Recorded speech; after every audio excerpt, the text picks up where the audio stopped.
देवगडमध्ये तथाकथित अणुऊर्जा प्रकल्पावरनं जे काही मागील काही दिवसापासून राजकारण तयार केलं जातं त्याकडे तुम्ही नेमकं आलात? असं आहे, तो काही अणुऊर्जाची चर्चा किंवा ते पुस्तक आता बंद झालेलं आहे. सरकार पातळीवर तो पूर्ण पद्धतीने बंद झालेला आहे.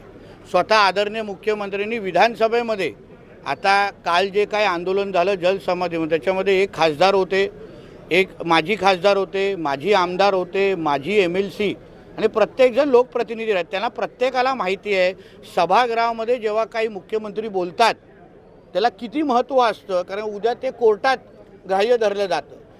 एक राज्याचे मुख्यमंत्री म्हणून, आपले कुटुंब प्रमुख म्हणून जेव्हा स्पष्ट करतात की अशा पद्धतीचा कुठलाही प्रकल्पाची जागा सिंधुदुर्गामध्ये निश्चित झालेली नाही, तर मुळात राजकारण आपण का करतोय, आंदोलनं का करतोय?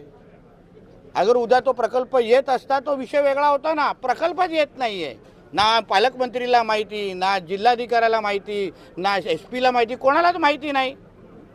हे नुसतं देवगडच्या आणि सिंधुदुर्गाचं वातावरण खराब करायचं.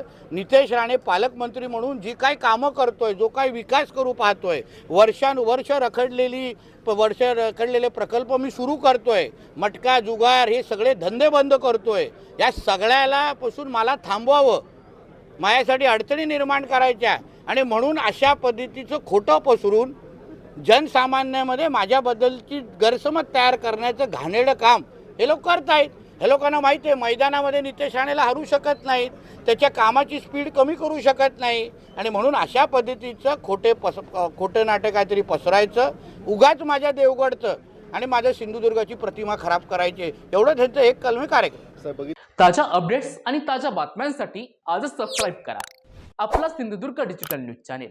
लाईक करा, शेअर करा, कमेंट करा आणि महत्त्वाचं म्हणजे बेल आयकॉनला क्लिक करा.